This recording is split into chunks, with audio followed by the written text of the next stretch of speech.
let Christ's vision look upon all things for me, and judge them not, but give each one a miracle of love instead.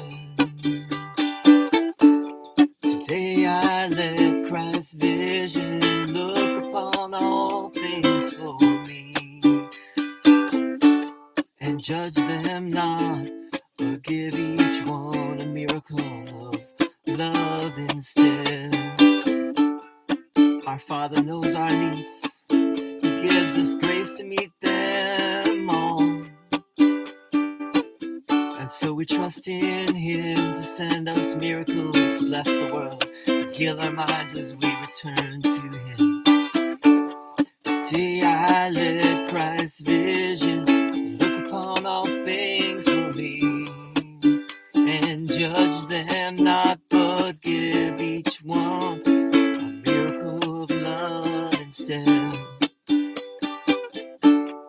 So would I liberate all things I see, and give to them the freedom that I seek. For thus do I obey the law of love, and give what I would find and make my own. It will be given me, because I have chosen it as the gift I want to give. Father, your gifts are mine. Each one that I accept gives me a miracle to give. And giving as I would receive, I learn your healing miracles belong to me. Today I let Christ's vision look upon all things for me, and judge them not, but give each one a miracle of love instead. Today I let Christ's vision look upon all things for me, and judge them not, but give each one a miracle of love instead. Our Father knows our needs. He gives us grace to meet them all. And so we trust in Him to send us miracles to bless the world and heal our minds as we return to Him. Today I let Christ's vision look upon all things for me, and judge them not, but give each one a miracle of love instead.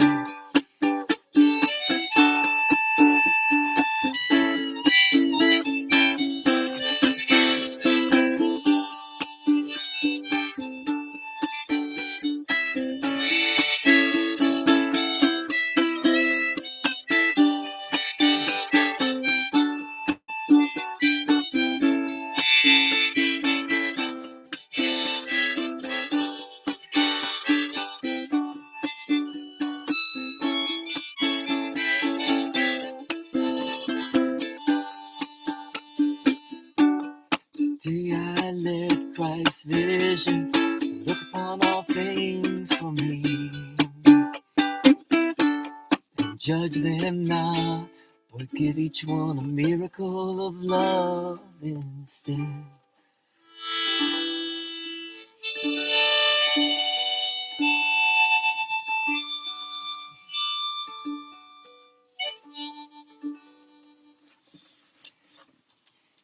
Lesson 349. Today I let Christ's vision look upon all things for me, and judge them not, but give each one a miracle of love instead. Paragraph 1. So would I liberate all things I see, and give to them the freedom that I seek. For thus do I obey the law of love, and give what I would find and make my own. It will be given me because I have chosen it as the gift I want to give. Father, your gifts are mine. Each one that I accept gives me a miracle to give. In giving as I would receive, I learn your healing miracles belong to me.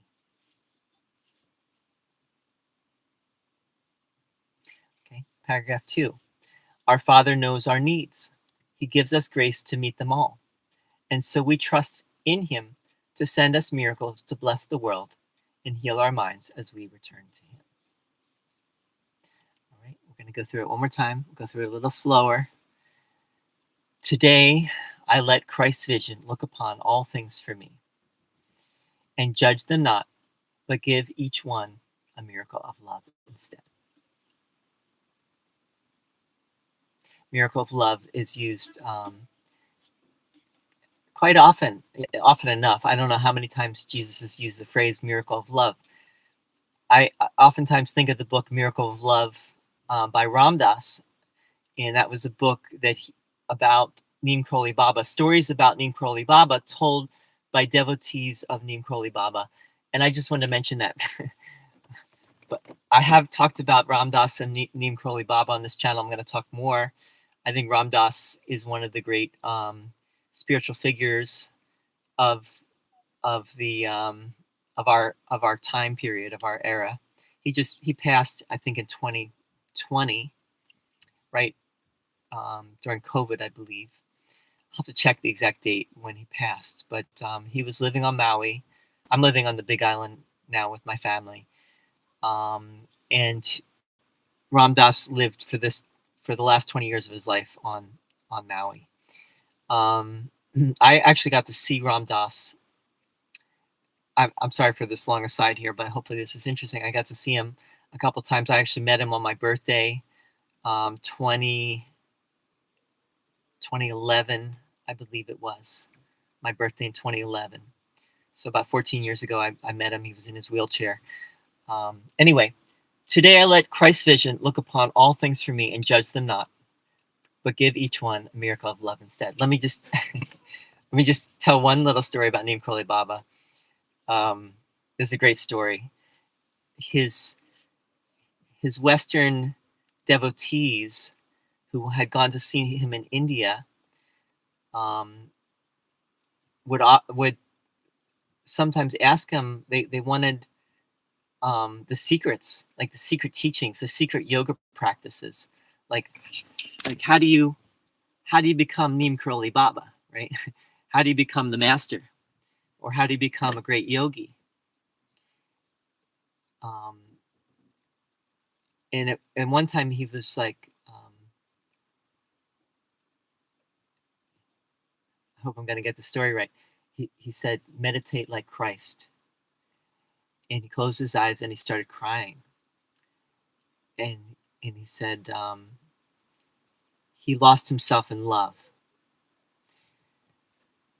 And that was the teaching, right? Closed his eyes, he started crying. He's like, meditate like Christ. He lost himself in love.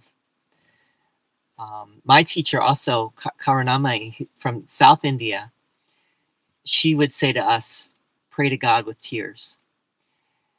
And this is also similar to what Jesus said in the Gospels, right? He said, don't pray like a hypocrite, but pray in secret, pray with tears, pray with true devotion. Now, but the course is a little different. I mean, it's really getting at the same thing. I mean, you can lose yourself in love in many ways, but ultimately, it comes down to releasing anything you hold against anyone, right? So you could be very devotional, you could be very loving, you could be very much connected to God, or so you think, right? I mean, yeah, but when push comes to shove, can you see your brother in that same light, right? Can you see your brother as the same loving self that you are? And that's really kind of the test in really what Jesus is getting at in the Course, is that today I let Christ's vision look upon all things for me. And Christ's vision is the Holy Spirit as well, right? It's the same thing. The Holy Spirit does not judge. So I'm letting my vision now be that vision of non-judgment, complete non-judgment. And non-judgment really is love. And remember that great saying from Dalai Lama, which is, love is the absence of judgment. but give each one a miracle of love instead. So when I release the judgment, the love can come in, right? Because as long as judgment is there, judgment is of the ego. As long as the ego is there, love cannot be there, right? You can only have one or the other. That's what the Course tells us, right? There's only one or the other. There's either judgment or there's love, but there cannot be both at the same time.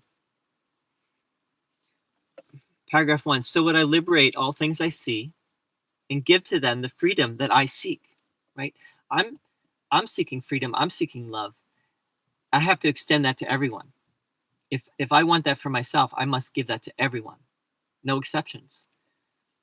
For thus do I obey the law of love and give what I would find and make my own. It will be given me because I have chosen it as the gift I want to give. Father, your gifts are mine. Each one that I accept gives me a miracle to give. What are God's gifts? God's gifts: peace, joy, happiness, appreciation, gratitude, all the things. There are many gifts of spirit: patience, kindness, forgiveness. Ultimately, they're all one. There's only one gift. And really, in this world, the only gift that Jesus really is harping upon is forgiveness, right? Each one that I accept gives me a miracle to give. And giving as I would receive, I learn your healing miracles belong to me. All right, so I have received the love of God. And in receiving that gift of really the Course as well is the gift. As I have received the gift and the gifts, I extend them to my brothers. My brothers give them back in appreciation to me. And then in that appreciation from my brother, in that mirroring from my brother, I understand what the miracle is. I understand what the gift is that much better. Our Father knows our needs. He gives us grace to meet them all. And so we trust in him to send us miracles to bless the world and heal our minds as we return to him.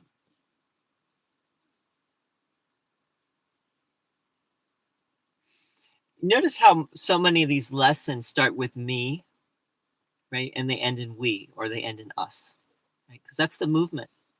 It's the movement of remembrance that my shift in awareness is really all of us.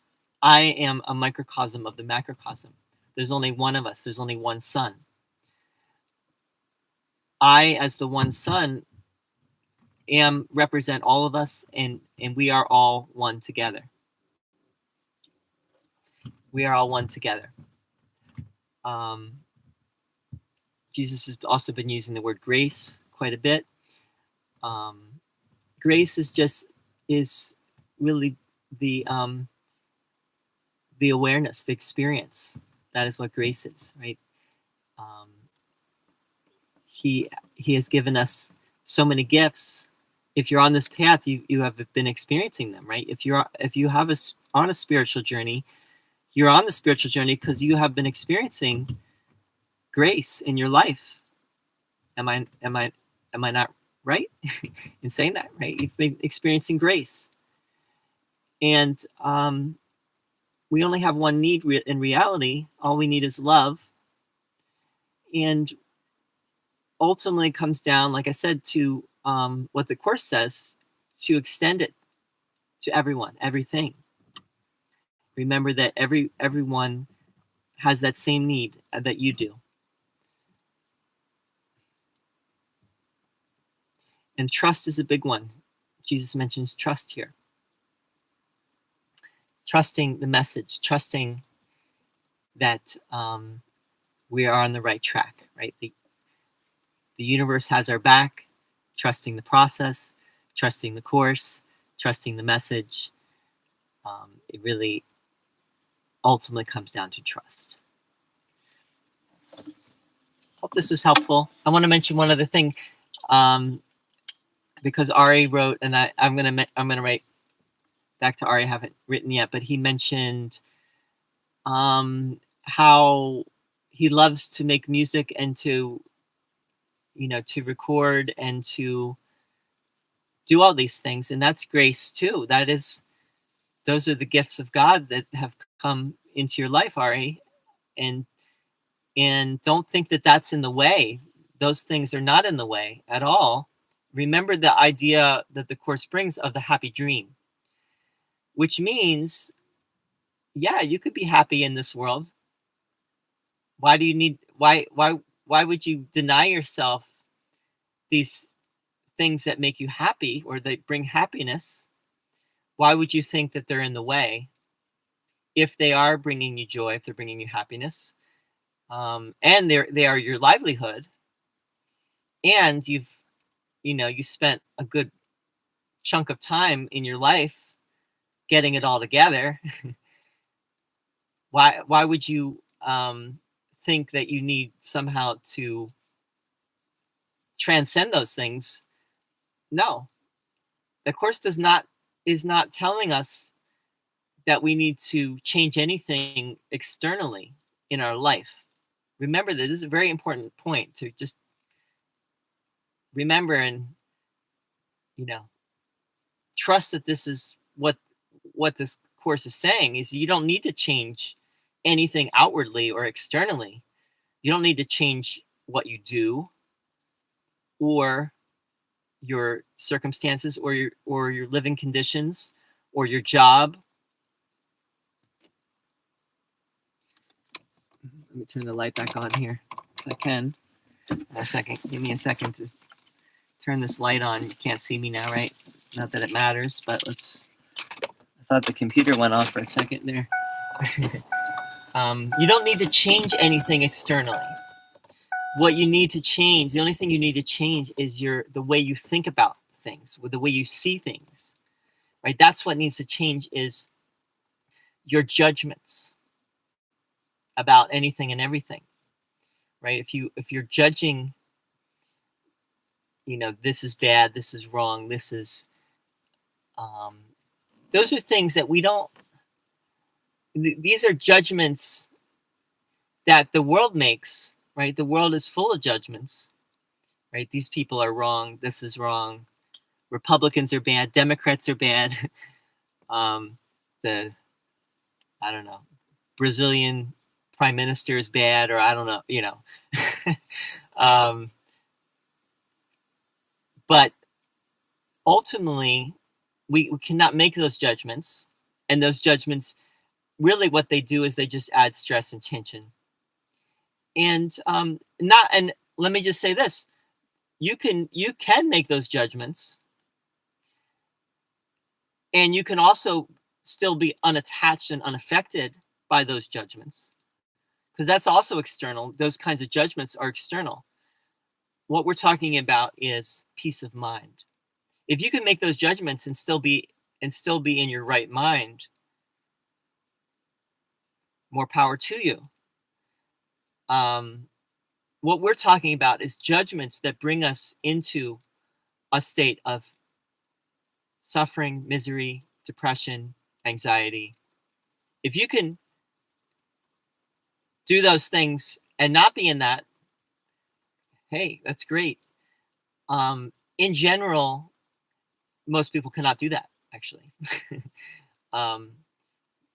This is where it gets somewhat complex, but let's separate how we feel in our heart, what we think in our heart, in the deepest recesses of our mind, versus how we might act in the world. And you might say, well, how we act in the world has to align with what we feel in our heart, right? Yes, that is generally true. But not everyone is necessarily going to agree with how you act in the world. And that's where you have to, you have to stay true to what you think and what you believe is right. And Forgive yourself if you make mistakes. Right? There's a lot to this, obviously. This is not, it's a difficult, challenging issue, but I just wanted to go back to that one thing, which is you do not need to change your circumstances. Let's say it that way. You don't need to change your job. You don't need to change your relationship. As far as the course is concerned, you don't need to become a monk, in other words. You don't need to go meditate in a cave. You can do this path and still be doing the exact same thing that you've always been doing in the world, but the path goes with you wherever you go. That's what I wanted to say. Right? And Jesus says that in the course, and there are places that we need to read together, but let's call it a lesson and just finish with a song, and we'll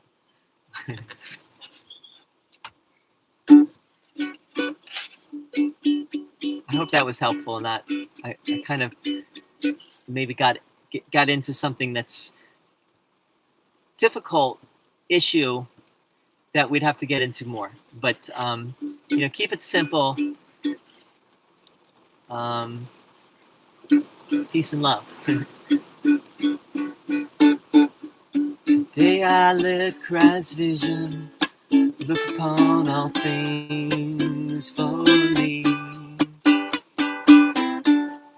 Judge them not, but give each one a miracle of love itself. Instead, today I let Christ's vision look upon all things for me. Judge them not, but give each one a miracle of love itself. Instead,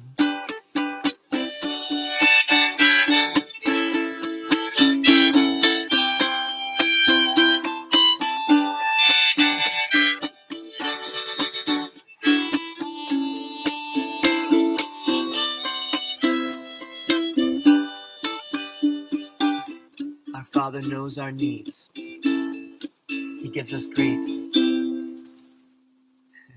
to meet them all.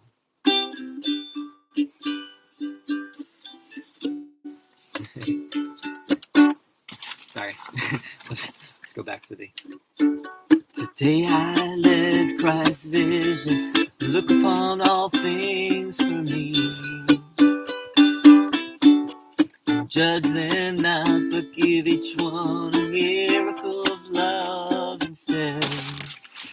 It's getting dark here. I'm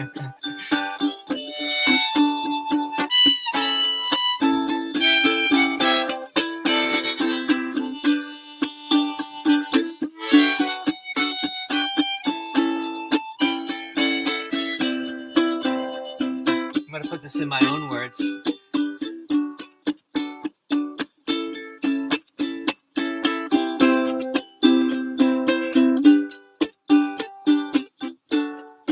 I see all things in the light of love. And I remember everyone is my brother and a child of God. Everyone is really ultimately the same as me. We're all seeking love here. We're all seeking love here. So when I see that my brother is once the same as me, ultimately,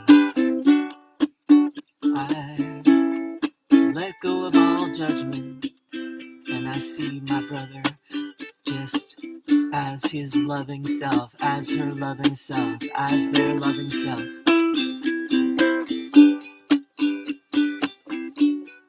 We all go home together, and there is only one of us.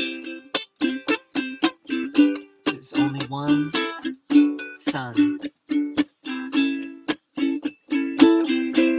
There's only one God, and we're all it.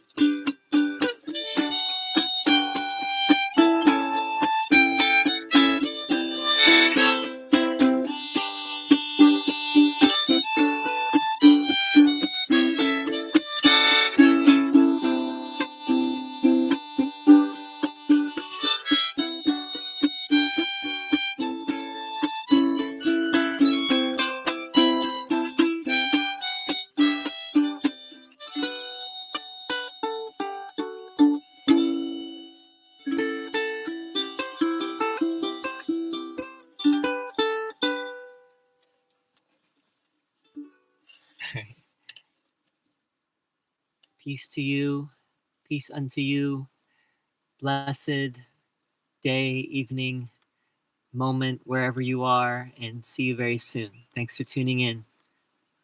Bye for now.